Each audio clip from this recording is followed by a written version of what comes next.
오늘 읽어드릴 작품은 안혜성 작가의 단편소설 회임의 계절입니다. 이 작품은 친어머니를 알지도 못하는 어떤 여성이 계획하지 않은 임신을 하게 되면서 모성과 모성 사이에서 갈등하는 이야기를 다룬 소설인데요. 이 소설의 작가 안혜성은 1985년 여성동화 장편소설 공모에 당선되면서 문단에 데뷔를 했습니다. 작품집으로는 어머니가 가르쳐준 노래, 향목, 안개의 벽을 넘어, 불꽃춤, 성탄전야의 혼례 등이 있습니다. 자, 그럼 이제 작품 낭독을 시작하겠는데요. 끝까지 저와 함께 해주세요.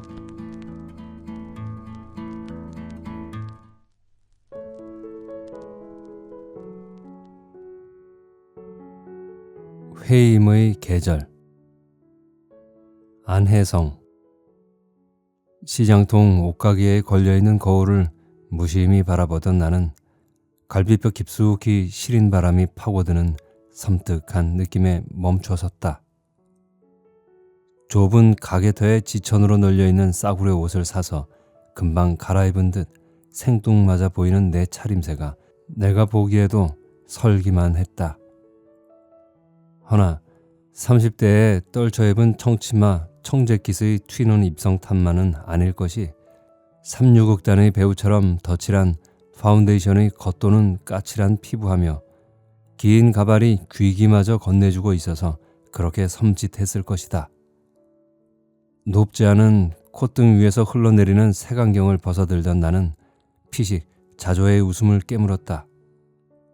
독신 시절 방랑벽이 도질 적마다 훌쩍 떠났던 여행길에서 마주쳤던 시골 역전 다방 마담의 안달을 떨던 눈길을 내게서도 목격하는 느낌이 싫어서였다. 출입문께를 흘끔거리며 손님을 기다리다가도 막상 고객의 자잘한 요구엔 새치름히 눈을 치켜뜨며 돌아서던 무상한 여심. 그래, 바로 저 모습이 우리네 인간들의 초상이겠지. 누군가를 그리다가도 막상 그를 위해서 치러야 하는 크고 작은 대가 앞에서는 마음을 눌러닫는 무정한 우리네 인심. 그러나 눈매와 입술이 따로 놀던 마담의 얄팍한 계산속 앞에서 은근히 우월감을 만끽했던 그때와는 달리 나는 오늘 자신이 한심하게 느껴졌다. 적어도 기다림의 대상을 알고 있었던 그녀와는 달리 나는 지금 무얼 위해서, 아니 누구를 만날 요량으로 어설프게 분장한 모양새로 어둑신한 낯선 재래시장터를 배회하는지 아리송하게만 느껴졌기 때문이었다. 자기 연민을 떨치기 위해서라도 야밤의 행각에 나선 스스로에게 당신은 누군가 하고 자문해야 할 판이었다. 그랬다. 33세의 기혼 여인 나는 범상치만은 않은 잡지사 기자였다. 그러나 스스로를 그렇게 자리매김하는 까닭은 간접적으로 잡지 부록 제작을 하고 있는 불안한 고용 상태에 대한 자격지심의 발로일 소지가 다분했다. 더욱이 결혼한 지 4년이 되건만 출산을 고려치 않는다는 점에서도 나는 여느 기혼녀들로부터 자신을 차별화할 수도 있을 것이었다. 허나 문제는 결코 비범한 축에는 명함도 내밀지 못하는 주제에 평범한 여자이기를 거부하는 얼치기 똑똑녀들 대부분이 그렇듯 나 역시 시시때때로 정체성 위기에 시달린다는 점일 터였다. 당신은 누구인가? 낯가리 많은 아이 마냥 나를 주시하는 거울 속 여자에게 물었건만 무심한 거울 속 영상은 내 늘 알턱이 있겠는가고 반문하는 양 바람 따라 고개를 내젓고 있었을 뿐이었다. 그래, 이처럼 바람 따라 기분 따라 요동질하는 자기 정체성에 대한 불만과 혼돈 탓이었겠지. 학창시절 내내 연기력과 외모 역시 턱없이 달리는 주제에 내가 연극반에 눌러붙어 있었던 까닭은 아유, 손님, 필요하신 거 있으시면 들어오셔서 한번 입어보시지 않고요. 나와 나 사이에 불쑥 끼어든 틈입자의 집요한 호객 행위에 질겁한 나는 뒷걸음질로 가게 앞을 떠났다. 그러고는 무의식적으로 시장통 안쪽으로 내쳐 걸어 들어가는 자신을 발견하고서야 자인했다. 지난 2주 동안에 세 번째 찾아가는 목적지가 시장의 후미진 곳에 있는 떡가게임을 알량한 자존심 탓에 방황하느라고 엄살을 부리고 있을 뿐 사실 내겐 목적지가 있었다. 오늘 밤 그것도 야심한 시각에 떡집을 찾아 나선 마뜩찮은 사연은 남편의 호기심과 친구들의 장난기가 발단이었다. 거기에다 그들의 실없는 농담을 흘려듣지 못하는 가시도친 내 심사도 이에 한몫 거들었음은 물론이었다. 2주 전이었다. 그 무렵 나는 모 여성 월간지의 겨울과 봄을 위한 먹거리 총집합이라는 1월호 부록 편집일 때문에 매일 김민자 요리학원에서 살다시피 하면서 일하고 있었다. 꽤 알려진 요리 연구가가 작품처럼 정성껏 만드는 국적이 다양한 명품 요리와 맛을 최대치로 살릴 수 있는 조리법을 사진 기자와 함께 취재하면서 캡션, 즉 사진 설명을 써나가는 고된 작업을 병행하고 있었다. 그러면서 나는 열망했었다. 부록 편집 솜씨를 한껏 발휘해서 전임 기자로 발탁될 수 있기를. 그러나 야망의 성취는 고된 준비 작업이 필수였기에 나는 시댁 외숙모가 아끼는 레녹스 제품과 미카사 명기들은 말할 것도 없고 꽃꽂이 연구가의 작품까지 총동원해서 부록일에 전력 투구하고 있었다. 그러던 어느 날 저녁 무렵 모처럼 저녁을 같이 먹자고 남편이 전화를 걸어온 게 아닌가. 연일 겹친 과로에 느끼한 버터와 치즈 냄새까지 견뎌야 하는 이중고에 속이 메스꺼렸던 참이라 센스 만점 남편의 배려에 감격해하면서 남편의 차에 올랐었다. 남편은 강서구의 재래시장 통 쪽으로 향하면서 삼류 잡지사 기자를 실망시키지 않을 별미집으로 모시겠다고 거들먹거렸다. 허나 남편의 귀에 선 농담도 그날만은 흘려듣자고. 그 역시 오갈 데 없는 한국 남자여서 아내가 별 볼 일 없는 일로 날밤을 새느니 떡두꺼비 같은 아들 하나 쑥 낳아 기르면서 살림에만 전념해 주기를 내심 바랄 터이니 바다 같은 마음으로 용서해 주자고 작심하면서 여느 때처럼 파르르 맞받아치지도 않았었다. 현준 씨의 비아냥이 쏙 들어갈 만한 걸작을 쓸 때까진 내일 포기 안 해요 라고 말이다. 허나 그날따라 상대에게 품고 있는 남녀의 기대치와 체력 차이가 서럽게 느껴지는 것이었다. 여하튼 걸작을 쓸 계기를 만날지 모르지 않는가며 내 등까지 두드려준 남편이 낯선 재래시장통 초입에 차를 세운 즉시 시장 안쪽으로 걸어 들어갔을 때까지만 해도 나는 시장통 특유의 시큼하고 역한 냄새쯤은 별미를 즐길 수 있는 특권을 따내기 위한 통과 의례쯤으로 여기자고 자신을 다그치면서 순순히 남편의 뒤를 따랐었다. 헌데 커다란 솥에서 설설 끓고 있던 순대 삶는 냄새와 곱지 않은 외양이 그날따라 쌍검을 든 공격수 마냥 내게 덤벼들면서 비위를 찌르는 게 아닌가. 울컥 치솟는 헛구역질에 식은땀이 솟았다. 아내의 악정고투를 모르는 양 그렇게 4, 5분을 더 강행군한 뒤끝에야 남편은 허름한 떡집 앞에서 걸음을 멈추고 내게 고갯짓으로 목적지를 알려주었다.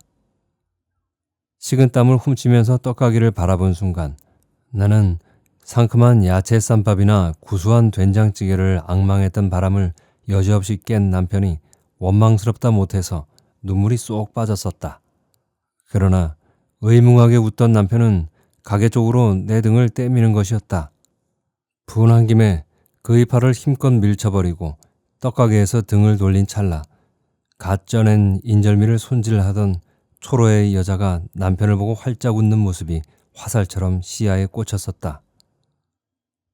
살부치를 대하듯 살갑게 남편을 맞는 육수 난파길 터인 여자의 질박한 환대에 희쭉 웃는 남편의 맹한 모습에 다시 비위가 뒤틀리면서 나는 부하가 치밀어 올랐었다. 그들의 내밀한 관계 속에 또아리를 틀고 앉은 축축한 동료의식을 감지한 그 참에 나는 위기일발의 순간에 본능적으로 몸을 사리는 짐승처럼 가게 문에서 한 걸음 비켜섰었다. 왜? 나는 그들의 해후, 아니 떡집 여자에게서 역겨운 충격을 받았던 것일까? 물러 터질 듯이 사람 좋아 보이는 그 여자의 동그란 눈썹 탓이었을까? 아니면 무지렁이 같은 얼굴과는 대조적인 매운 눈초리가 건네주는 불길한 인상 탓이었을까? 어떻든 나는 여자가 싫었다. 어때, 자기? 여기 온 이유 알 것 같아? 떡집 여자와 나를 숙명의 끈으로 묶을 기세인 남편에게 등을 돌리고 되짚어 달려나온 나는 주차장에서 결국 토하고야 말았었다. 하윤이, 웬일이야? 점심 먹은 게 체했어? 토사물로 범벅이 된 내 얼굴에 놀란 남편이 병원부터 가자고 우겼으나 나는 집에 가자고 버티면서 차에 올랐었다. 허나 남편의 동공이 성취감으로 번들거리는 것을 목격했던 나는 벼랑 아래로 때밀린 듯한 낭패감에 고개를 떨어뜨렸었다. 아니, 행여?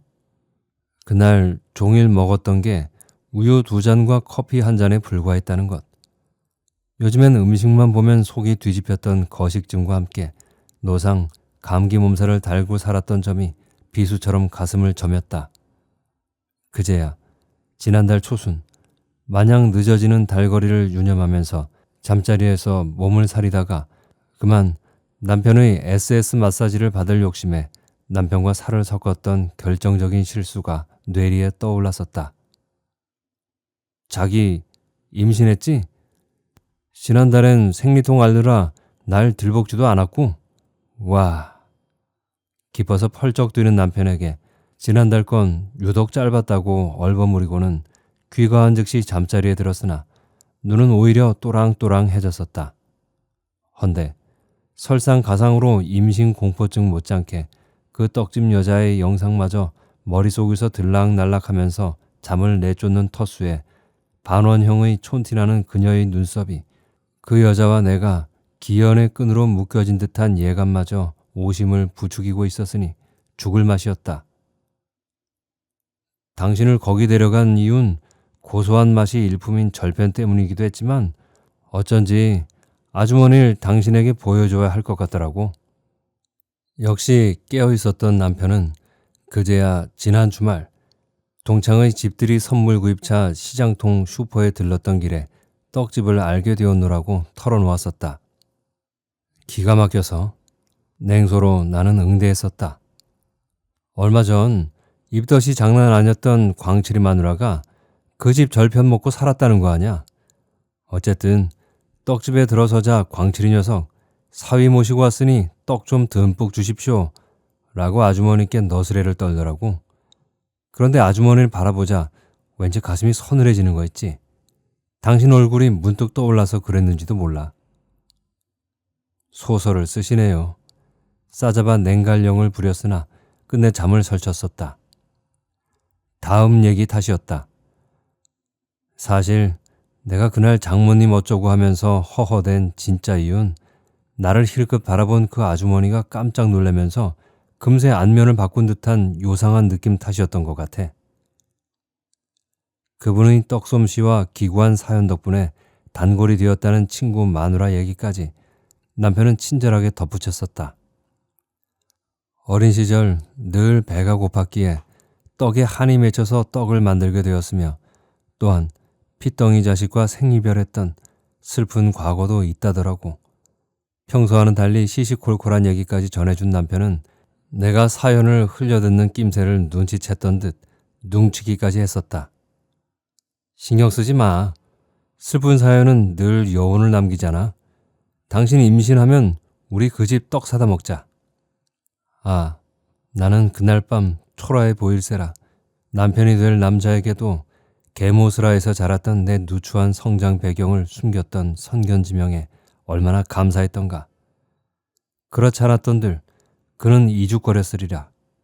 당신 말이야, 장인어른께서 숨겨놓으신 여자분의 소생 아냐? 다음날 남편 몰래 산부인과를 찾았던 나는 강기숙 박사로부터 태아가 6주째 자라고 있다는 충격적인 사실을 통보받았었다. 내 생리작용에 대한 방심이 초래한 결과치고는 황당하기 짝이 없었다. 스스로에게 배신당한 듯한 느낌이었고 여자는 자신의 몸으로부터 소외당한 존재에 운운하는 일부 페미니스트들의 주장이 가슴 저리게 와 닿기도 했었다.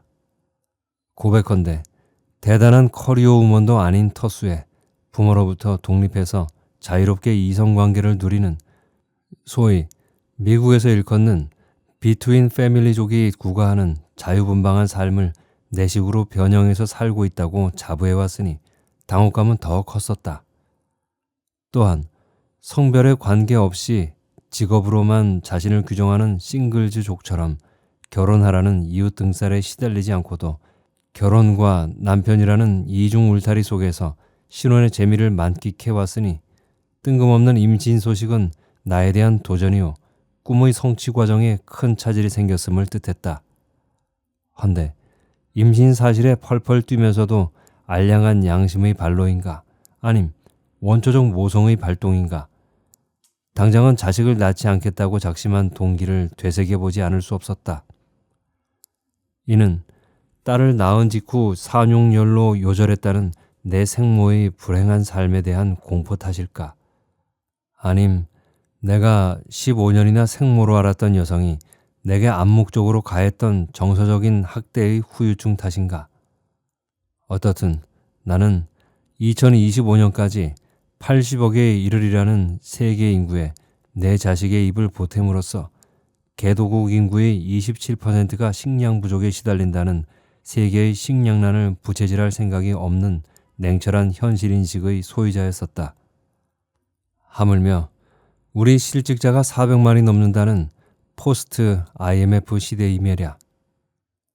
물론 나는 의사에게 임신 중절 수술을 강청했었다. 무지한 소치로 2주째 독감약과 수면제까지 복용했노라고 둘러대고도 4달에 치를 진짜 대학원 입시 계획도 밝혔었다. 결국 구걸하다시피 해서 편집 마감 직후요 남편의 출장 기간인 오늘 오전으로 수술 일자를 잡는 데 성공하고야 말았었다. 수술 일자를 잡은 뒤인 지난주 초였었다. 책방으로 들어간 나는 대학원 입시 때 제출할 학부 성적표를 찾을 셈으로 서랍을 뒤졌었다. 헌데 손놀림을 재촉할수록 정작 무얼 찾는지 헷갈리는 것이었다.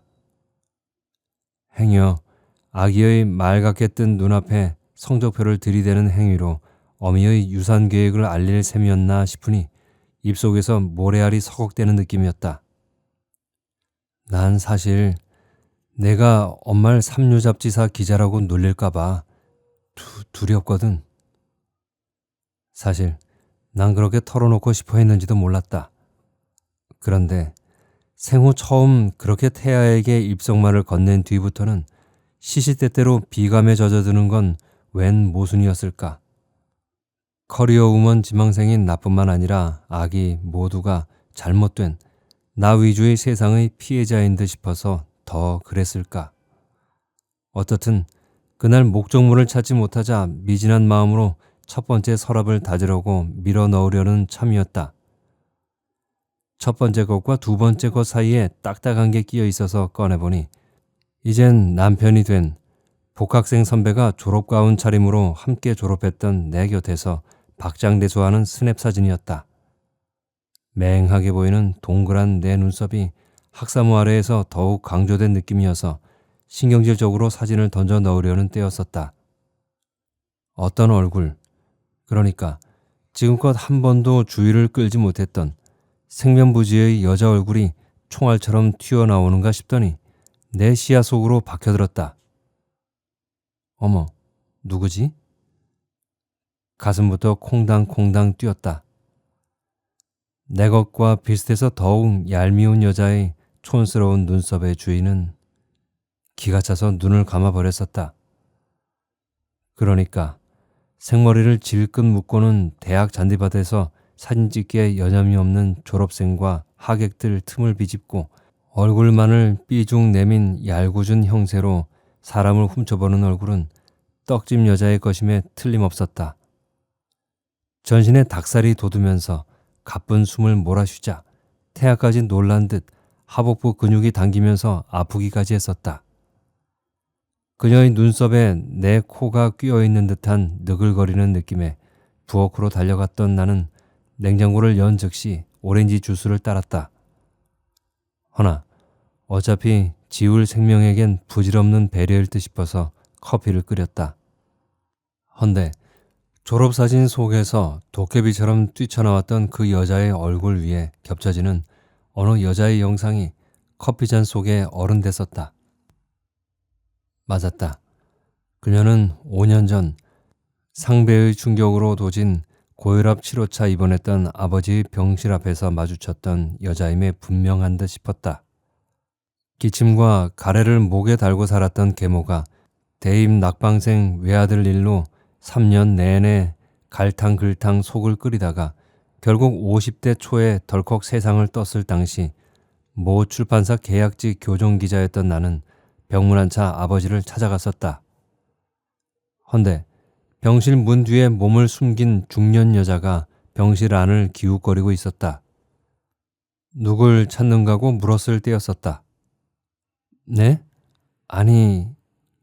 펄쩍 뛰면서 내 구두코를 밟으면서 통증을 떠안기지 않았거나 토끼눈을 휩든 채 주랭랑을 치지만 않았더라도 그딴 펑퍼짐하게 생긴 중년 여자의 얼굴 따위는 깨끗이 잊었으리라. 그러나 한순간에 나를 강타한 그녀의 동그랗고 맹한 눈썹과 낯이 익은 듯한 불쾌한 느낌은 그때 내 의식 한켠에 또아리를 틀었었다. 헌데 그 여성이 10년 전부터 지금껏 내 주위를 맴돌고 있다니. 질긴 추적의 사연에 대한 역겨운 느낌과 궁금증으로 혓바늘이 돋는 느낌이었다. 그렇다면 그녀는 몸을 숨긴 채 우리 부녀의 삶을 줄곧 뒤쫓으며 살아왔단 말인가? 도대체 무슨 연유로? 커피향마저 싫어서 개수대에 커피를 부신 즉시 고모방으로 건너갔었다. 허나 빈 방에서 기다리는 건 문제의 여자와 나 사이에 버티고 앉은 단절의 냉기와도 같은 고모와 나 사이의 절연의 한기였을 뿐이었다. 엊그제 예리한 고모의 촉수로부터 유산을 감출 셈으로 고향 친척 댁을 다녀오도록 억지로 낙향시키자 고모는 인정머리 없는 조카의 밀어내기 수법이 섭섭한 듯 넋두리를 해댔었다. 뭐땀시 나를 떼밀어낸다냐? 지가 날 아쉬워할 텐디. 나는 고모의 빈 방 앞에서야 고모의 가치를 처음으로 인정했다. 고모는 15살 적에 계모의 실체를 밝혀주었던 것처럼 떡집 여자의 정체도 밝혀줄 성 싶었다. 아니, 머리에 피도 마르지 않은 어린 것이 몸의 것부터 터져 불어서 어떡하럼 혼다냐? 오메, 오메, 너도 이젠 좋은 시상 다 살아불었다잉. 중3 가을, 속치마까지 배어나온 혈흔에 놀라서 어머니에게 뛰어들어갔을 때 나는 시리에 가슴이 무너져 내렸었다. 물론 가정선생님처럼 생리란 창조주께서 내려주신 생명을 낳을 수 있는 축복이라고까지 축혀주길 기대했던 건 아니었다. 첫 생리가 당혹스러웠으니까. 하지만 생리 현상을 저주처럼 내리깎는 어머니의 잔인한 발상에 나는 생명과 내 존재 자체가 모독을 당한 듯한 수치심을 느꼈었다. 집을 뛰쳐나와서 간 곳이 고모네 구멍가게였었다. 고모, 울엄니, 친엄니 아니제? 계모제? 맞제?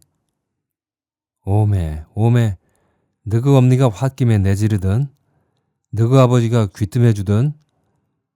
요식하게 말하자면 나는 역정보를 흘림으로써 멀게만 느껴졌던 어머니에 대한 진짜 정보를 걸어주는 데 성공했던 셈이었다. 그러나 늘 천식으로 일그러진 어머니의 빛 잃은 눈빛 속에 내 출생의 암울한 비밀이 숨겨져 있음을 알아챈 데 대한 쾌감을 맛본 것은 한순간 나는 생모를 잃은 아픔 외에도 성장에 얽힌 진실마저 아낀 채 속아 산 게 그렇게 분하고 슬플 수가 없었다. 나는 망연히 가게 선반을 올려다보았었다. 눈깔 사탕들이 모여서 크나큰 무지갯빛 공으로 뭉쳐졌다가 영롱한 구슬방울로 나뉘어지고 있었다. 난 울고 있었던 걸까? 하윤아야, 모다들 불쌍한 인간들이다잉. 꽃다운 20살에 흉작으로 망한 숙부등에 떼밀려 너그 아버지한테 팔려오다시피 시집왔던 고아가 너그 생모였은께로. 나이든 시골 농투성이 남편이 일만 하는 위인인께로 오죽하면 시름시름 앓다가 반보찜을 싸불었겠냐. 하지만도 조실 부모에 두 여동생 먹여 살리려고 거름더미에 파묻혀 산 너그 아버지를 누가 손가락질 하겠냐. 그래도 너그 아버지와 너그 엄니가 100년 해로했으면 얼마나 좋았겠냐. 그랬던들 네 엄니 홀로 타지에서 널 낳지도 않았을 티고 핏덩이만 뺏어오면 네 엄니 따라와 살 줄 알았던 너그 아버지가 너 땜시롱 눈가세도 안 차는 너그 계모와 맴도 없는 재혼을 하고도 툭 하면 본처 찾아서 집 나가는 못된 버릇도 없이. 나는 그제야 알았었다. 가을 거지 뒤 들녘이 황혼빛 알몸을 드러낼 즈음이면 왜 바람처럼 휑하니 집을 나간 아버지가 구정 직전에야 병골로 귀가하곤 했으며 그동안 눈매에 가시가 곱배기로 돋친 계모의 기침에서 쇳소리가 났는지를. 다음날로 난 공부에 매달렸었다. 유학을 빌미로 집을 떠날 셈으로. 스냅 사진을 발견한 날 밤 수출 전략 회의로 퇴근이 늦겠다는 남편의 전화를 받자마자 나는 모 잡지사 청탁으로 10대 가출 소녀들이 탈선 과정을 취재할 의도로 구입했던 가발과 화장으로 얼굴을 감추고 떡집으로 향했었다. 범인은 반드시 범죄 현장을 돌아본다는 범죄 심리를 실감하면서 뛰쳐나왔던 문제의 장소로 일주일 만에 되돌아간 것이었다. 숄더백에 스냅 사진을 넣고 집을 나서자 불현듯 5년 전 퇴원 직후 과수원 집으로 내려가던 아버지에게 다그치듯 물었던 질문이 귓전을 쳤었다. 도대체 생모가 살아계시기나 한데요? 너 시방 무엇이라고 했냐? 담배부터 꺼내 들었으나 흙일로 손톱마저 뭉그러진 손을 떨던 어른은 체념조로 털어놓았었다. 이잔 무얼 숨기겠냐? 사실 네 생모 살아있지만서도 죽은 목심이나 진배 없다이. 핏덩이 널 네 생모로부터 빼앗듯이 찾아온 뒤 처음 몇 년은 괘씸해서 네 엄니를 찾아댕겼고 다음엔 네가 불쌍해서 그렸고 나중엔 숙부한테 빚갚아 줌시롱 종 사오듯 데려온 네 엄니 인생이 안쓰럽고 애비 잘못도 있겠다 싶어서 사과할 요량으로 찾아다녔지야. 헌디 10년 전 천신만고 끝에 찾아냈는디 그 여자 아버지 얼굴도 외면하고 밤안개처럼 사라져 뿌리더라. 참 허망했지. 오만정이 딱 떨어지면서 그 인생 뒤쫓느라 금쪽 같은 내 인생 허송한 게 아깝다 싶으면서 정신이 번쩍 들더라. 근데 글씨 네 새엄마가 죽어뿌리더라. 니도 남행키로 생모 생각 잊어뿌려라. 나도 이자 늙었다잉. 나는 그날 처음으로 부친이 눈에 맺힌 이슬을 닦아드렸었다. 불행한 부부와 자식인 나, 모두 척박한 이 땅, 빈핍한 시대의 희생양이라는 생각에. 그러나 스냅 사진을 가방 속에 챙겨놓고 떡집을 2번째로 찾아갔던 까닭은 그 여자와 우리 부녀의 무관계의 증표를 내 눈으로 찾아낼 셈이었다. 무슨 떡을 좋아하시우? 떡집에 들어서자 주인은 순박해 보이는 반원형의 눈썹과는 달리 세 팔을 헤쳐나온 이 특유의 당찬 눈초리로 내 복부께를 훑어보는 듯 싶었다. 멈칫했지만 절편을 포장해달라고 청하고는 간이 의자에 앉는 만용까지 부렸던 건 3명의 인부들이 소주에 곁들여서 밤참으로 가래떡을 먹고 있어서 그랬을 것이다. 각질이 들뜬 얼굴 피부는 물론이고 행색이 묘한 손님이 심상찮게 보였던 듯 떡집 주인은 떡봉지를 건네주고도 몸이 어디 불편하냐, 겨울 밤바람은 피하는 게 상책이라는 등 청하자는 충고를 해주고는 계산대로 향하면서 인부들을 채근했었다. 여긴 술집이 아니니 떡들 드셨으면 어여들 돌아가시오. 거의 충동적으로 여자에게 말을 붙였던 건 그 순간이었다. 시간을 벌 셈이었을까? 무의식의 발로했을까? 아님 두 여자의 대치극에서 내가 진 듯한 패배감 탓이었을까? 아주머니, 누군가에게 버림을 당한 적이 있으세요? 나는 사진을 떨어뜨리고는 여자의 반응을 살피려던 각본을 망각했었다. 혹 남편이나 애인 쪽에서 갈라서자고 합디까? 새 인생 찾아 떠난 사람 마음에 두질 말아요. 그래도 당한 쪽은 마음 편히 살아도 사람 버린 죄인은... 주인 여자는 길 건너 가게 지붕 위로 아스라이 보이는 조각난 밤하늘에 주던 눈길을 화급히 수습하고는 젊은이들에게 목청을 돋궜었다. 어여 돌아들 가셔야 잠깐 눈 붙이고 일어나 새벽떡 만들겠구만. 그녀는 켜켜이 쌓인 사연이 남긴 가슴속 앙금을 씻어낼 듯 쌀을 벅벅 문질러 씻기 시작했었다. 그러나 주기가 돌면서 끈적한 눈길로 나를 흘끔거리는 인부들의 수성에 내쫓겨서 가게 문을 나서려는 찰나였다. 어릴 적 귀에 못이 박히듯 들었던 고모의 비아냥이 귓전을 쳤었다. 너 참말로 떡귀신이다잉. 피는 못 속인갑서야. 세월이 가면 사랑 싸움도 미움도 다 잊혀지면서 못다한 정에 대한 회환만 남습디다. 언젠가 우리 집 떡 먹으면서 오늘 얘기 웃으며 할 거구만. 착각이었을까? 새하얀 떡살 바구니 앞에서 내 복부께를 향해서 해맑게 웃던 여자는 투시안을 지닌 듯 자신만만해 보였었다. 도망치듯 가게를 나섰었다. 그리고 지난 일주일 동안 나는 뇌리에서 지우려고 애쓸수록 더욱 윤곽이 또렷해지는 그 여자의 영상과 호된 쌈박질을 벌여왔었다. 이제 여자에 대한 예감은 나와 그녀와 태아가 삼각의 인연의 고리에 묶여있는 듯한 강박관념으로까지 덧나 있었다. 그런 느낌은 수술을 하루 앞둔 어제 남편이 출국하자 전신을 옥죄는 지독한 구속감과 몸살로 번지면서 나는 밤을 꼬박 새우고야 말았었다. 아침이 되었으나 눈시울을 치뜰 기력조차 없었다.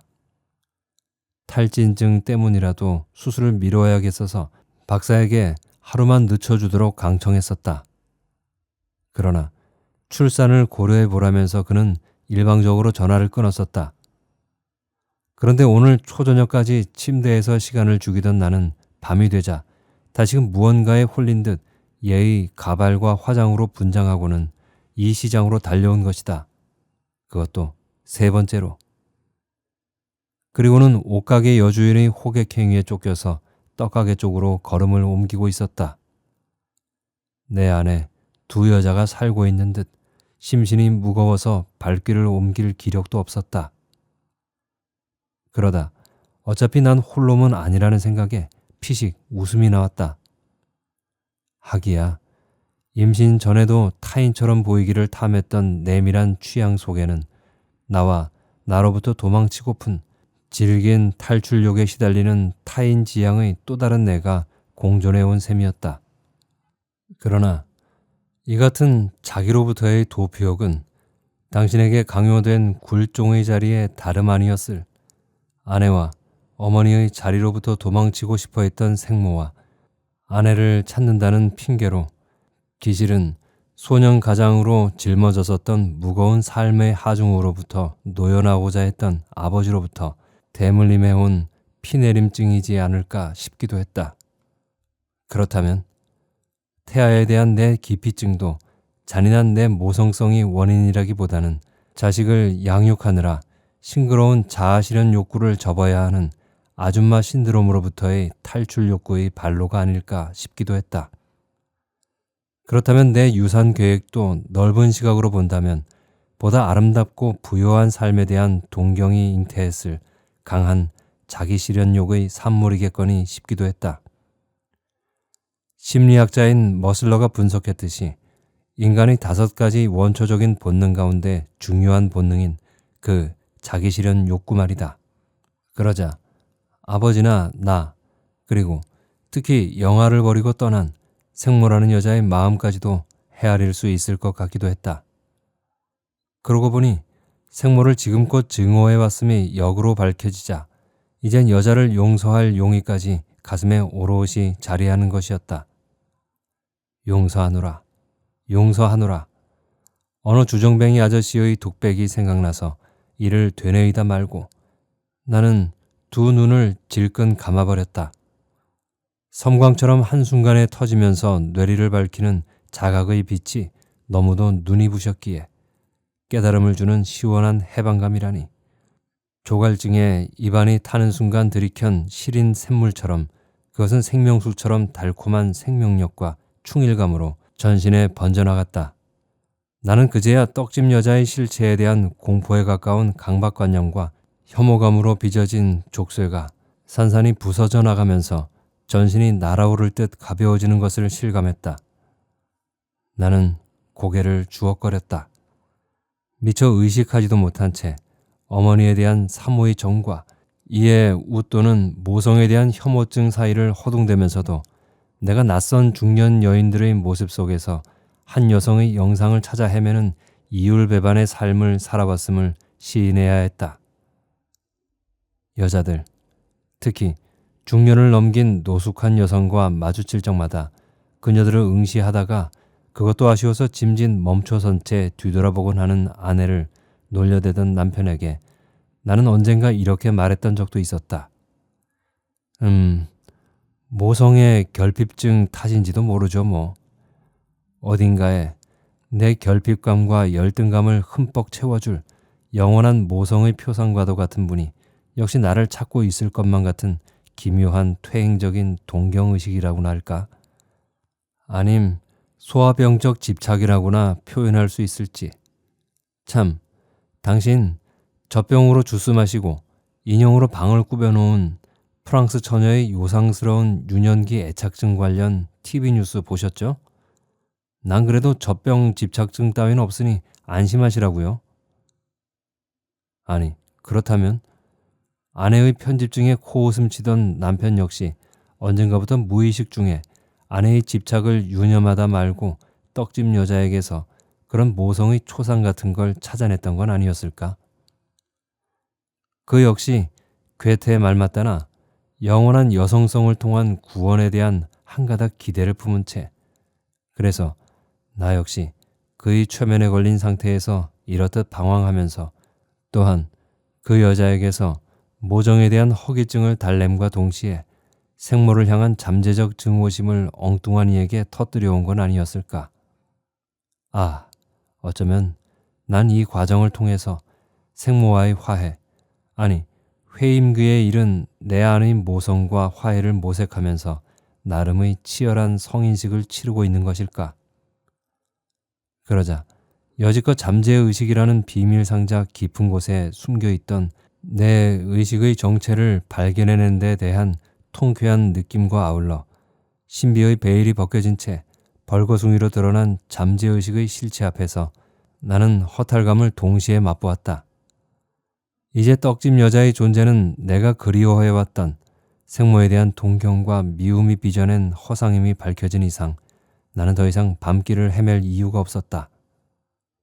스스로의 힘으로 자신의 진면목을 발견한 자의 축복이라니. 나는 이제야 명실공히 성인의 길에 들어선 자의 성취감에 허세를 부려보았다. 그러나 동경의 대상을 잃어버린 심장 한 귀퉁이를 찌르고 비집고 들어서는 허탈감의 냉기에 나는 어깨를 움츠리지 않을 수 없었다. 그러나 바로 그때 나는 새로운 경이감을 체감했다. 자신에 대한 무지로부터 노연한 해방감에 태아마저 덩달아 기분이 좋아진 듯 그렇게 속이 편안하게 느껴질 수가 없었다. 메스꺼름이 사라진 심신이 창공을 차고 날아오를 듯 가볍게 느껴지는 게 기적처럼 신묘했다.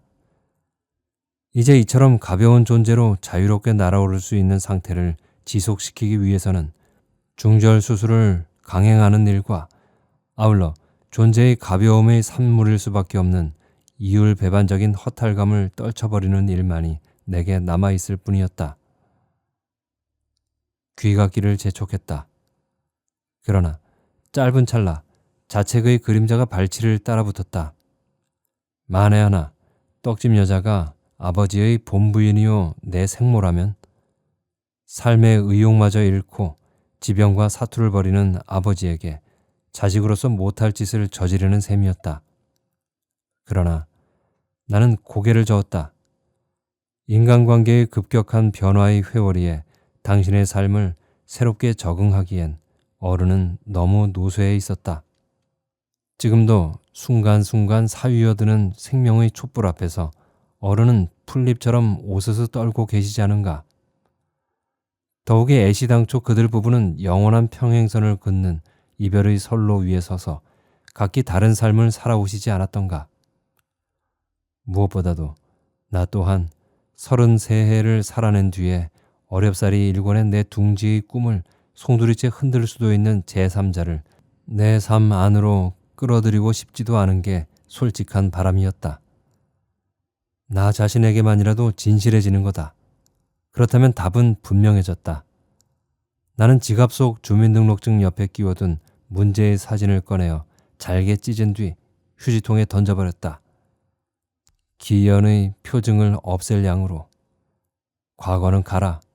오라 미래여. 오 눈부신 내 앞날이여. 한결 가벼워진 발길로 나는 떡가게 반대편 길로 들어섰다. 출장 중에 전화로 나를 찾을 남편의 정겨운 눈빛과 다감한 음성이 눈과 발에 밟혔다.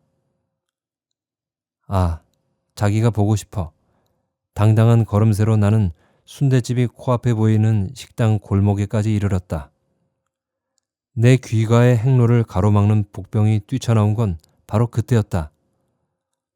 호흡기와 식도를 겨냥해서 정확히 공격의 화살을 꽂는 무적의 공격수는 방금 전까지만 해도 견딜만 했던 돼지족발 찜 냄새와 부패한 생선 냄새와 선지피가 절절 끓는 해장국 냄새가 뒤섞인 독가스 혼합체였다. 가히 살인적인 냄새에 소스라치게 놀란 나는 즉시 손수건으로 코와 입을 틀어막으며 시장 안쪽 길로 후퇴하지 않을 수 없었다. 식당 골목은 아득히 넓은 결전장처럼 멀게만 느껴졌다. 마침 그 순간을 기다렸다는 듯 땅에 주저앉은 취객의 등이 보이면서 그가 토해내는 검붉은 토사물이 독가스와 함께 비장과 전신을 강타했다. 방어벽을 무너뜨리는 돌격에 어금니를 사려물고는 시장 안쪽 길로 달려갔다. 휴지통을 찾을 수만 있다면. 그러자 떡집으로 이어지는 갈래길 옆에 대형 휴지통이 번쩍 눈에 띄었다. 살았구나 싶어서 휴지통의 상반신을 쑤셔박을 형세로 토하기 시작했다. 허나 그것은 헛구역질이었을 뿐 온몸의 장기는 물론 복부의 근육이 뒤틀리다 말고 그것을 모두가 거꾸로 치솟는 듯한 격렬한 통증에 나는 복부를 움켜쥔 채 길가에 주저앉았다. 하반신은 물론 심장 근육까지 쥐어짜는 듯한 가공할 만한 고통에 몸을 뒤틀던 나는 죽음에 대한 원초적인 두려움에 주위를 둘러보았다. 허나 토사물이 튈세라 황황히 비켜가는 행인들만이 모딜리아니가 그린 작품 속 인물화처럼 긴 장대처럼 긴 그림자를 남긴 채 총총히 사라지고 있었을 뿐이었다. 오물로 질퍽한 시장통에 쓰러지지 않기 위해서 휴지통을 붙잡고 서 있으면서도 사람은 정녕 홀로 있을 뿐이라는 고적감에 등이 더 시렸다. 순간 꽂히듯 감지되는 게 있었다. 보름 전 태아를 없애기로 작심한 뒤부터 내가 거식증 환자로 전락했다는 사실, 그리고 인과응보의 벌칙을 받는 것처럼 태아의 생명을 거부하기로 결심한 시각부터 내 위장이 음식물을 거부하기 시작했으며 이는 또한 아기를 죽이려 드는 잔악한 모정을 못 견뎌야 하는 알량한 내 양심의 처절한 반응일 것이라는 일련의 깨달음이었다. 생명의 법을 거스린 살인 모의자에게 떨어진 책벌을 받는다는 죄책감이 의식되자 눈앞이 깜깜해졌다. 이는 이로 나무의 목숨을 지우는 자는 자신의 목숨이 지워지는 죄값을 치르는 것으로 죽음에 대한 공포에 전율하면서야 나는 역설적으로 생에 대한 애착을 생후 처음 절감했다. 행여병자 마냥 이렇게 죽어갈 수는 없다는 오기가 꿈틀댄 것은 바로 그때였다. 생에 대한 본능과도 같은 그 오기와 뚝심을 내 안에서 발견하고서야 깨달았다. 시시때때로 나를 들쑤시던 삶에 대한 허무감이 기실은 생에 대한 질긴 의지의 반작용이었음을, 생사의 갈림길에 서 있는 듯한 절박한 그 시점에서야 생명의 창조주를 기억해낸 나는 두 손 모아 싹싹 빌었다. 그저 살려만 주십사고, 그저 목숨만 돌려주신다면 교회당이건 성당이건 가리지 않고 잘 다니겠노라고. 그러고는 두드리는 사람한테 문은 쫙 열리고야 만다잉 이라며 침을 튀기며 전도하던 고모의 구세주님께 매달렸다. 순간 밤하늘을 떠도는 먹구름 귀퉁이에 내려앉은 한 자락 달빛처럼 뇌리에 스치는 생각이 있었다. 우선 무언가를 식도로 밀어 넣을 수만 있다면 구토로 되올린다 손 쳐도 헛구역질로 내장이 뒤틀려 죽는 위기는 피할성 싶었다. 그러자 이제껏 이 허섭쓰레기 고민과 방황을 떠안겨준 장본인이어서 끔찍이 미워했던 광칠이 아내의 입덧 극복 비법이 개시마냥 뇌리에서 빛을 발했다. 절편을 먹는 일이었다. 떡을 넘길 수만 있다면. 소망이 내 등을, 아니 전신을 때밀었다. 어서 와요. 손님이 없어서 막 가게 문을 닫으려는 참인데. 일주일 전 엉뚱한 걸 물었던 나를 기억하고 있었던 걸까. 여자는 깜짝 나를 반겼다. 내 몰골에 놀랐으련만 내색치 않고 우선 의자부터 내주었다. 이런 몸으로 밤길을 나다니다니. 쯧, 그 일로 여직 속을 끓이나 보구려. 그래도 뭘 좀 먹으려고 얘까지 찾아와 준 게 싫지 않은 듯 연민이 묻어날 듯한 눈길로 나를 훑어본 여자는 떡진열대로 향했다. 그녀를 지켜볼 기력도 없었지만 우선 미몽 속을 헤매는 듯한 현기증부터 추스릴 양으로 간이 탁자에 머리를 묻었다. 등을 두드리는 손길에 고개를 들던 나는 눈이 번쩍 띄었다. 유리그릇 속의 맑은 치쟇빛 액체가 불빛 아래서 호박 보석처럼 반짝인 순간 매콤하면서도 향긋한 계피향이 혀끝을, 아니 전신을 끌어당기듯 했다.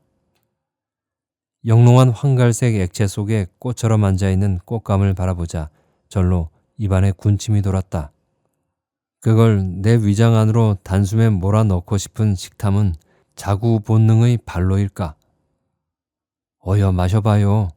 속이 가라앉을 거구만. 고마운 김에 웃어 보일 양으로 갈증으로 갈라터진 입술을 찔르겨 보았건만 울컥 치미는 서러움에 핑그르르 눈물만 돌자 나는 고개를 숙인 그대로 개걸스레 수정과를 들이켜기 시작했다. 혀끝에서 시원, 달콤, 싸하게 녹는 곶감을 3개나 거푸 먹어치우고는 깨끗이 유리그릇을 비운 뒤에야 나는 배시시 웃었다. 얼마나 오랜만에 누려본 먹는 기쁨이련가 싶은 감격과 맞물려 도는 면그스러운 느낌 탓이었다. 지금껏 혐오와 거부의 대상이었던 밉살스러운 여자가 유일한 내 편이요. 과장스레 말하자면 생명의 은인으로 돌변해 있는 삶의 반전극, 아니 예측 불가능한 삶의 속성 앞에서 나는 순복과 패자의 파렴치한 냉소가 어우러진 쓴 웃음을 내심 감추기 어려웠다. 그러나 드디어 살았다 싶은 안도감이 퍼올린 물기로 시야가 부옇게 흐려지면서 떡집 아주머니의 소담한 미소가 해바라기처럼 넉넉히 피어오르는 모습을 더는 지켜볼 기력이 내게는 남아있지 않아서 나는 무작정 고개를 내저었을 뿐이었다. 사람을 향한 편견을 순식간에 바꿔치는 졸렬한 내 생존욕 또한 지겹게 느껴지기는 마찬가지여서 그렇게 고개를 저었던 것일까. 그러나 마침 그때 우리 집에 전화를 걸어줄까고 자정했던 듯 싶은 아주머니는 내 고갯짓을 거절쯤으로 치부했던 듯 말없이 계산대로 향하고 있었다. 그제야 아주머니에게 치아다운 치아도 하지 못하고 식탐에 급급했던 경박한 행위가 자책감으로 응어리지고 있었다.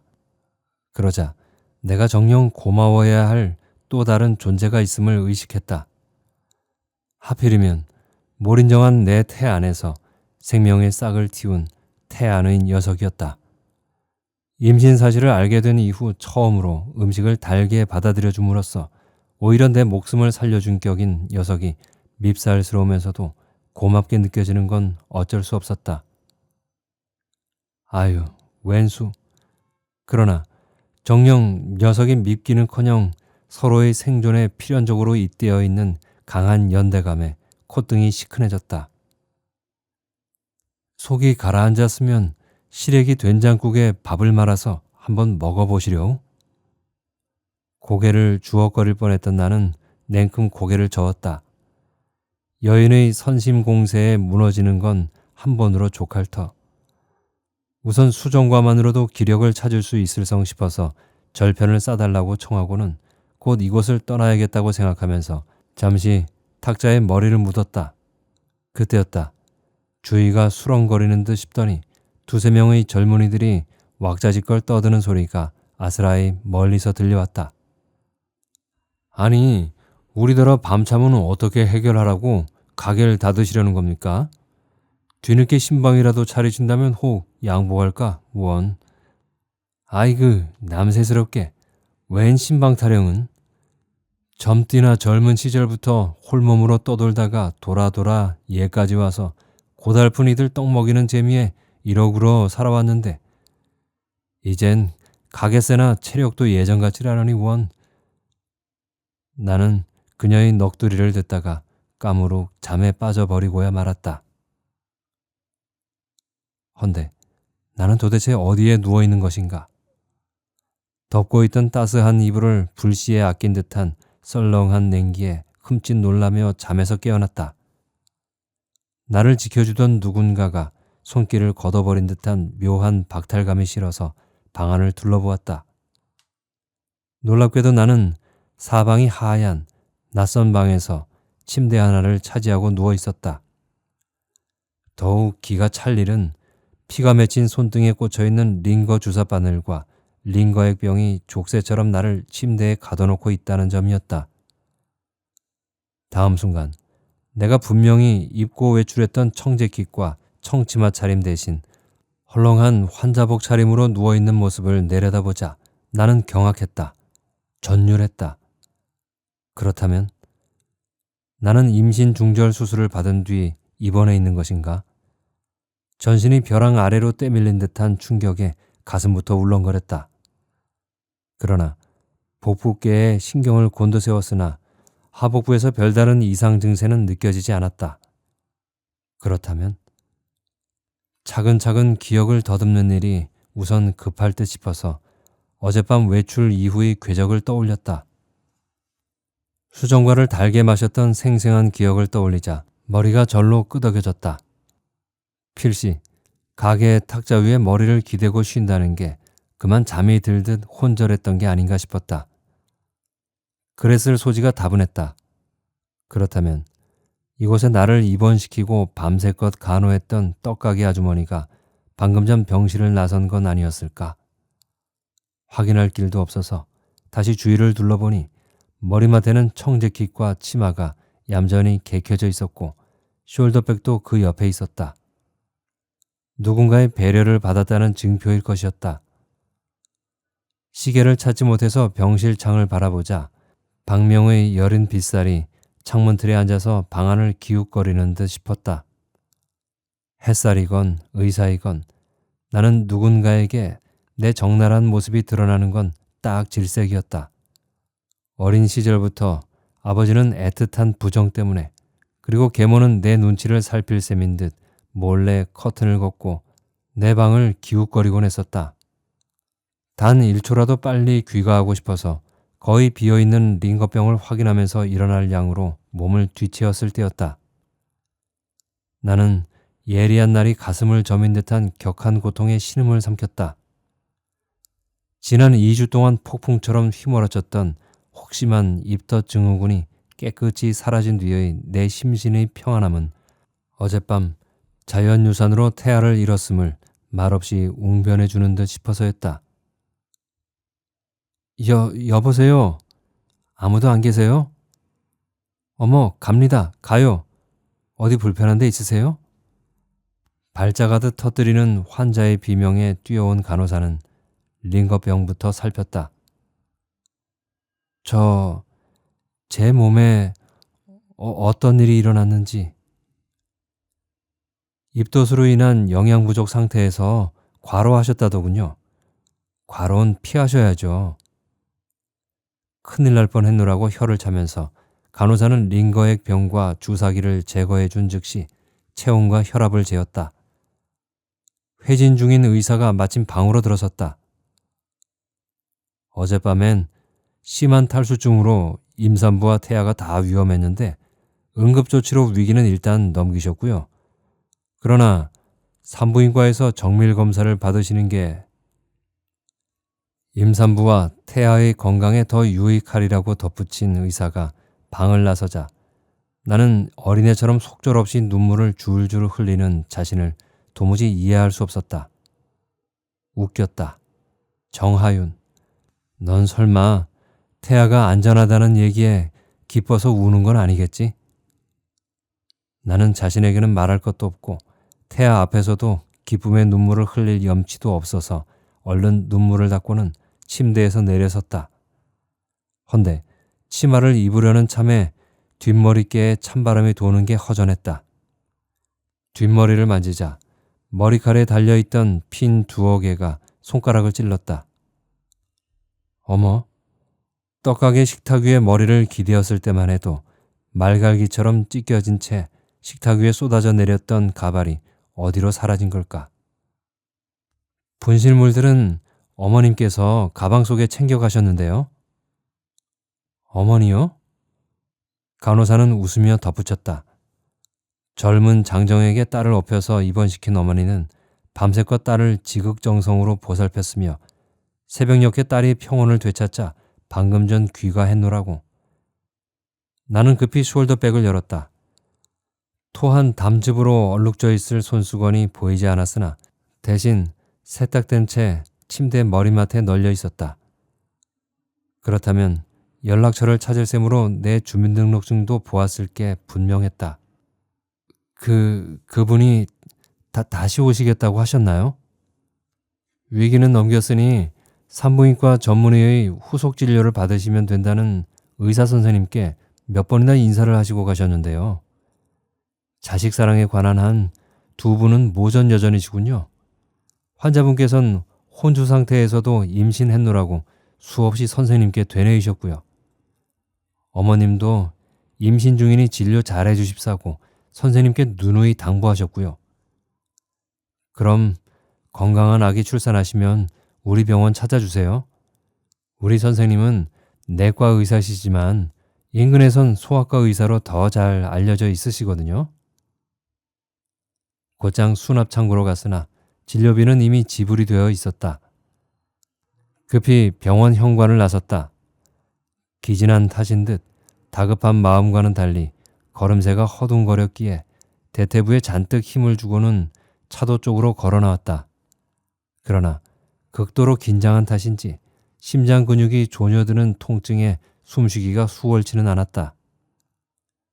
사실 나는 어젯밤까지만 해도 떡집 아주머니와 나와의 관계 속에서 내가 열쇠를 주고 있노라고 믿고 있었으나 이제 상황은 반대로 뒤바뀌어 있었다. 그러니까 내 주민등록증을 통해서 내 정체를 파악한 떡집 아주머니가 우리 두 여자의 관계에 대한 결정적 열쇠를 쥐고 있다는 점에서 공은 그쪽으로 넘어간 격이었다. 이제 떡집 아주머니가 내게 어떻게 반응해 오는가에 따라서 나와 아주머니의 관계의 실체는 드러나게끔 사태가 반전되어 있었고, 나야말로 그녀의 반응에 종속될 수밖에 없는 종속 변수로 내려앉은 격이었다. 처지의 변화, 아니 역할의 반전에 나는 무력감과 아울러 극도의 초조감에 조바심하고 있었다. 만일 떡집 아주머니가 다만 인정이 메마른 세태에 샘물처럼 청정한 인정을 지닌 선한 이웃으로만 판명이 된다면, 나는 물론 현상 유지에 안도의 숨을 쉴 게 분명했다. 그러나 일말의 아쉬움과 아울러 시리에 빠질 게 뻔했다. 하지만 그녀가 내 생모로 밝혀진다면, 나는 물론 인간관계와 상황의 극적인 변화에 겁을 내면서 한 걸음 뒤로 주춤 물러설 것임에 틀림없었다. 그러나 내 이성이 대답하기도 전에 내 심장의 박동은 빨라지고 있었다. 그것은 모성과의 회연의 자리를 꿈꾸는 내 차가운 이성이 거부할수록 더욱 집요하게 내 영혼 깊은 곳에서 둥지를 넓혀가는 뿌리 깊은 내 동경이 피어올린 한 줄기 소망의 열기 때문일 것이었다. 그러나 입덧으로 인해서 누적된 만성 영양 부족과 어젯밤의 구토의 후유증 탓인 듯 나는 발걸음을 떼어 옮기기가 여간 힘드는 게 아니었다. 게다가 크나큰 정서적 부담을 안겨줄 두 여성의 관계를 밝히려는 어려운 걸음을 떼어놓기 전에 나는 우선 체력부터 추스리고 싶기도 했다. 집에 돌아간 즉시 지난주에 사다가 냉동고에 얼려둔 절편을 녹여서 고모가 담가놓은 백김치와 함께 실컷 먹은 뒤 오늘 종일 잠만 자고 싶은 마음이 굴뚝 같았다. 그러고 나서 오늘 저녁 아주머니를 찾아가도 너무 늦지는 않으리라. 나는 도로변에 멈춰서 있던 택시에 오르면서 강남으로 가주십사고 청했다. 겨울의 새벽 6시 30분은 아직 어두웠으나 동력 하늘께에 여리게 물려있던 빗줄기는 그 넓이와 강도를 시시각각 넓히고 있었다. 아파트 위치를 기사에게 대어주고는 둔기로 맞은 듯 얼얼하게 느껴지는 뒷머리를 등받이에 기대고는 차창 밖을 내다보았다. 시야에 들어오는 어두운 거리가 눈에 익었다. 야심한 시각에만 찾아왔던 터여서 눈에 설었지만 분명히 시장통 초입이었다. 젊은 남자의 너스레가 작살처럼 뇌리를 가른 건 그 순간이었다. 머지않아 떡집 아주머니가 가게를 닫고 어딘가로 훌쩍 떠나리라던 얘기였다. 만에 하나 그 여자가 생모일 경우 신분을 위장한 채 자신의 정체를 추적했던 혈육의 잔인한 탐색 행각에 충격을 받은 뒤 시장통에서 잠적할 것은 불을 보듯 뻔했다. 죄송하지만 멈춰주세요. 급한 볼일이. 손에 잡히는 대로 10,000원권 지폐를 뒷자리에 던져놓자마자 나는 택시에서 내렸다. 나는 이제 제법 눈에 익은 시장통으로 들어서서 떡집 가게를 향해서 걸었다. 우회로로 피해서 걷고 뒷걸음질 쳤던 이전과는 달리 떡가게 역시 내게 다가서듯 금세 시야에 들어왔다. 나는 그 시간을 음미할 것처럼 그쯤에 멈춰서서 떡가게를 바라보았다. 새벽 미명에 실려오는 밝은 생명의 기운처럼 떡시루의 뽀얀 김이 빠끔히 열려있는 가게 출입문 새로 힘차게 뿜어져 나온 즉시 금빛이 물들어가는 동력 하늘 쪽으로 연신 치솟아 오르고 있었다. 살아 약동하는 그 강한 생명의 기운을 받아 먹을 듯이 나는 코를 벌렁거리면서 심호흡으로 복부께까지 그 기운을 밀어넣었다. 녀석도 실컷 받아 음미할 수 있게끔. 그 생명력에 몸을 기대어서 느리게 걸음을 옮기면서 문득 깨달아지는 게 있었다. 촌스러운 반원형의 눈썹을 지닌 초로의 여성들을 증오하면서도 그들에게 끊임없이 흘리듯 끌려갔던 까닭은 내 혼 깊숙이 새겨있는 어머니의 초상을 향한 가슴 저린 모정 때문이었으나 그들을 향한 독한 미움은 그들이 타인으로 밝혀지면서 또다시 맛보게 될 영원한 모성과의 별리에 대한 소아병적 두려움 탓이었음을. 그러나 나는 경이롭게도 이제 아무것도 무서워하지 않은 채 자유롭게 그곳으로 다가서고 있었다. 그것은 살아있음에 대한 희열이 음습한 반생명력의 올가미를 녹여버린 까닭이었는지도 몰랐다. 사랑은 사랑으로, 살아있는 것은 살아있는 것으로 갚아지는 성결한 생명의 법칙 아래서 나는 그 떡집 아주머니와 나, 그리고 내 태아가 자유롭게 그리고 사랑으로 깊게 관련되어 있음을 자연스레 알아차리고는 이를 용납하고 있었다. 나는 자신과 아이 모두가 그녀에게 생명의 빚진 자로서 뿐만이 아니라 그 여자를 단지 보고 싶어 하고 있었으며 그녀의 눈썹과 다감한 음성을 아이에게 들려주고 싶어 하고 있었을 뿐이었다. 나는 갑자기 그녀가 빚고 있는 모든 떡을 다 먹어치울 것 같은 강한 식욕이 동하는 것을 느꼈다. 발걸음을 서둘렀다. 녀석에게 떡가게의 위치를 보여줄 양으로 떡집 쪽으로 복부를 정면으로 향한 채, 그리고 지금껏 끔찍하게 여겼던 임산부들이 복부를 내밀고 엉덩이를 뒤로 뺀 채 걷듯이 나 역시 그렇게 걷고 있음을 미처 의식하지도 못한 그대로.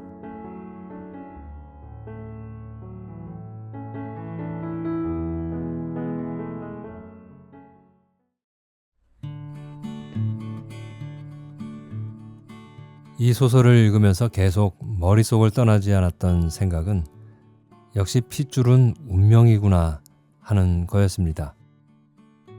주인공이 그토록 무시하고 증오했던 반원형의 촌스러운 눈썹을 지닌 중년 여성에 대한 증오심은 사실은 그와 같은 정도로 그런 눈썹을 가진 어떤 누군가를 그리워하고 있었다는 증거였다는 것을 깨닫는 순간이 콧날을 시큰하게 만들게 하는 장면이었습니다. 주인공 여자는 개인의 자아 실현을 목표로 삼고서 열심히 커리어 우먼으로서의 사회적 역할을 충실히 수행해오던 사람이었죠. 그러던 중에 덜컥 임신한 사실을 깨닫게 되고 자기의 인생의 걸림돌이 될 거라 생각한 주인공은 중절 수술을 계획하죠. 하지만 그런 와중에 자신의 생모일지도 모르는 떡가게 아주머니를 만나게 되는데요. 거기서부터 주인공은 모정에 대한 그리움과 또 자신의 뱃속에 있는 존재에 대한 강한 모성을 느끼게 됩니다. 이게 좀 아이러니컬한데요. 아이를 지우려는 생각을 하면 할수록 점점 더 강한 모성을 갖게 된다는 것은요. 할 수만 있다면 자신은 그 두 존재와의 인연을 부정하고픈 마음이 간절합니다. 하지만 그게 참 마음먹은 대로 흘러가지는 않았습니다. 여러분도 결과를 보셨다시피 자기가 지금까지 모르고 숨겨왔던 모성에 대한 그리움과 자기 뱃속의 아기에 대해 갖게 된 모성이 서로 다르지 않다는 것을 깨닫게 되면서 이제는 그들 모두를 받아들이게 됩니다. 그리고 임신한 딸들이 자랑스럽게 자신의 친정 어머니에게 축복받을 것을 기대하면서 찾아가듯이 당당한 발걸음으로 떡가게를 찾아드는 마지막 장면은 모든 딸들과 어머니들의 감격적인 재회의 모습과도 닮아 보여서 그 장면을 묘사하며 상상하고 있는 저를 감동하게 만들었습니다. 여러분들은 어떻게 들으셨을지 궁금한데요. 즐거운 시간이셨나요? 지금까지 안혜성 작가의 회임의 계절을 읽어드렸습니다. 오늘 하루도 수고하셨고요. 편안하고 행복한 시간 보내세요.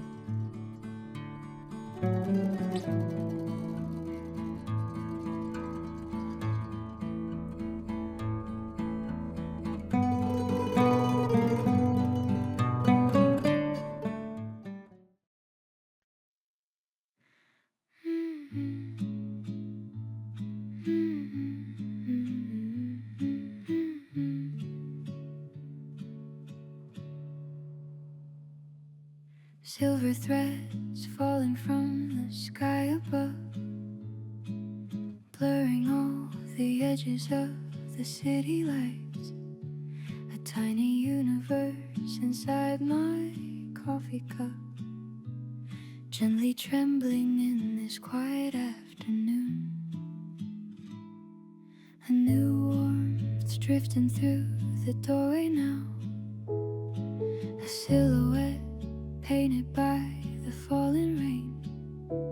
The moment when the air begins to change its hue, sending ripples through my world within, where two strangers' gazes accidentally meet.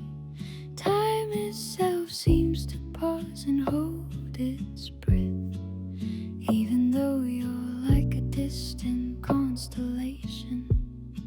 I'm pulled to you like gravity in this moment. In your eyes alone, my world stands still, just for this moment. I wish time would stay.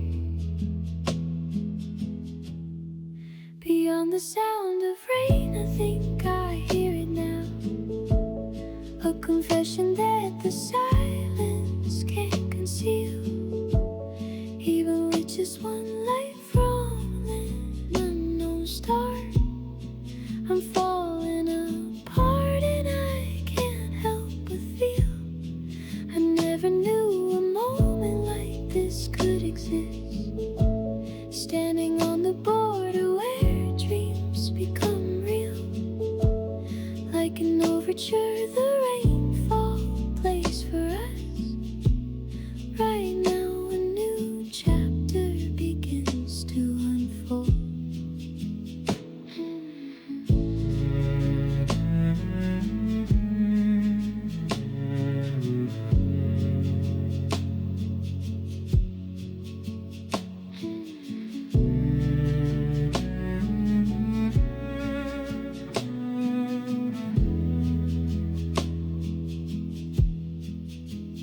Once again our gazes cross their orbits here. Your smile draws a small galaxy in space. What is this gravity I cannot name? Could this be fate drawing constellations for us?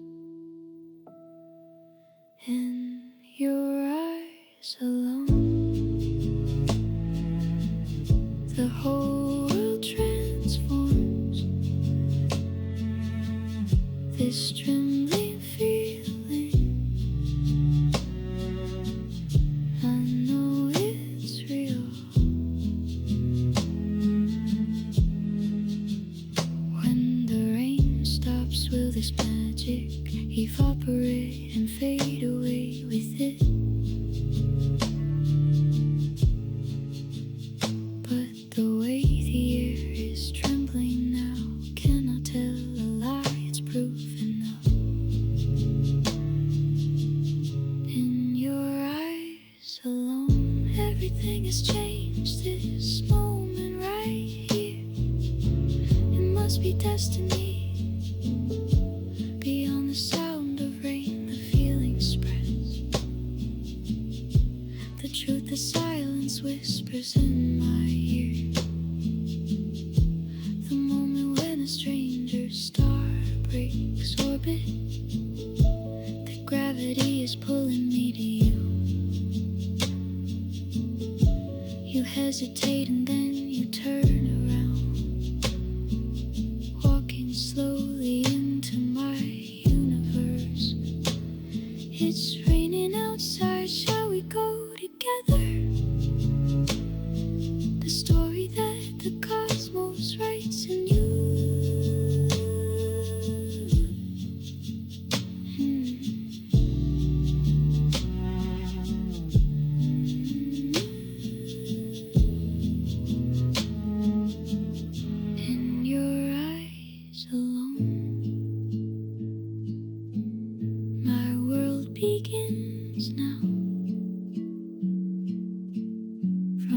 this moment.